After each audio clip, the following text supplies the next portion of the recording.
కామారెడ్డికి ప్రత్యేకంగా సహాయం అందించడానికి నేను ఎప్పుడు ముందుంటా. ఈ కష్టాలలో మీకు అండగా నిలబడడానికి ఉంటా. అందుకే ఈరోజు ప్రత్యేకంగా ఇక్కడికి వచ్చిన కలెక్టర్ గారికి ఇప్పుడు సమీక్ష చేసిన తర్వాత నేను ఆదేశాలు ఇస్తా.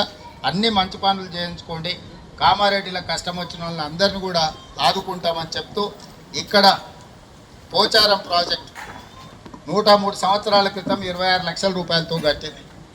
ఇంత వరద ఉపద్రవం వచ్చినా తెగకుంటుంది, అంటే చాలా గట్టిగా మజబూత్గా ఉన్నది. ఇక నేను ఇంతకు మించి ఎక్కువ చెప్పండి. ఈ ప్రాంతంలో మంచి పనులు చేసినవి చాలా ఉన్నాయి. అదేవిధంగా మీకు చెరువులు కానీ కుంటలు కానీ తెగిన వాటిని రిపేర్ చేపిద్దాం, తెగిన రోడ్లను రిపేర్ చేపిద్దాం. అదేవిధంగా నష్టం జరిగిన వాళ్ళకి చేద్దాం. లేని పూరు గుడిసెలు ఉండి ఇల్లు కూలిపోయిన వాళ్ళు ఉంటే ప్రత్యేకంగా హౌసింగ్ స్కీమ్లో కూడా వాళ్ళని ఇంక్లూడ్ చేయండి కలెక్టర్ గారు. మనం ఈ ఫ్లడ్ డ్యామేజెస్లో కూడా మనం కొన్ని ఇల్లు ఇవ్వచ్చు అదనంగా ప్రత్యేక కోటా కింద. అట్లాంటి పేదవాళ్ళు ఉంటే కూడా వాళ్ళని ఇచ్చేయండి. చనిపోయిన కుటుంబాలు ఎవరున్నా 5 లక్షల రూపాయలు తక్షణమే ఇచ్చేయండి. ఒకవేళ విడుదల చేయండి, విడుదల చేయకపోతే ఎంబడే విడుదల చేయండి. పశు సంపద నష్టపోయిన వాటికి కూడా ఎంబడే తక్షణమే ఇవ్వండి.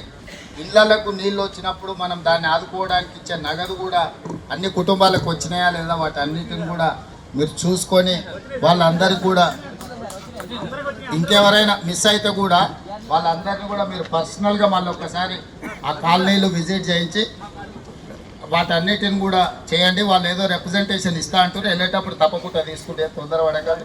మళ్ళీ కలెక్టర్ ఆఫీస్లో పూర్తి స్థాయిలో సమీక్ష చేస్తాను.